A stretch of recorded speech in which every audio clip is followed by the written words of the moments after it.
ఉద్యోగాల కల్పనలో కేసీఆర్ కంటే రేవంత్ సర్కార్ బెటర్ అనుకోవచ్చా?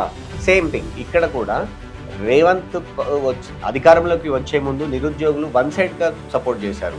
మాకు ఉద్యోగాలు కావాలి, తెలంగాణ అనే ఉద్యమం చేసిందే నీళ్లు నిధులు నియామకాలు. అలాంటి నియామకాలు అనుకున్న మేర కేసీఆర్ 10 ఏళ్ల పరిపాలన రాలేదు కాబట్టి, అంటే కాంగ్రెస్ అధికారంలోకి వస్తే ఇస్తామని రాహుల్ గాంధీ రేవంత్ అనౌన్స్ చేశారు కాబట్టి, హామీ ఇచ్చారు కాబట్టి మనకి ఇస్తారు అని నమ్మారు. సో 2 ఏళ్ల పరిపాలన తర్వాత, కాంగ్రెస్ అధికారంలోకి వచ్చిన 2 ఏళ్ల తర్వాత కనుక ప్రజలు చూస్తే ఉద్యోగాల కల్పనలో కేసీఆర్ కంటే రేవంత్ బెటర్ అనుకోవచ్చు అంటే అవును అనేవాళ్ళు 28.12%, కాదు అనేవాళ్ళు 71.87%.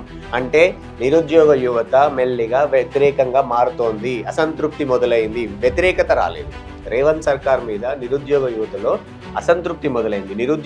యువత ఉన్నటువంటి ఇంట్లో అసంతృప్తి ఉంది. అంటే ఇస్తాడు అనుకున్న మేర రావట్లేదు. నియామక పత్రాలు ఇస్తున్నాను, నేను ఒక్కొక్కరు తల లెక్క పెడతాను అని రేవంత్ సీఎంగా చెప్తున్నప్పటికీ కూడా నోటిఫికేషన్లు ఆగిపోయాయి చాలా కాలంగా. అది రకరకాల కారణాలు ఉన్నాయి. ఎస్సీ రిజర్వేషన్ అంటే వర్గీకరణ అనేది ఉంది, తర్వాత ఎలక్షన్స్ కోడ్స్ ఉండొచ్చు, మిగతా కారణాలు ఎన్నున్నా కూడా నోటిఫికేషన్స్ రావట్లేదు. సో ఇదంతా జరుగుతుంది కాబట్టి కొంత అసంతృప్తి అయితే మొదలైంది అనేది చాలా స్పష్టంగా మనం చెప్పుకోవచ్చు.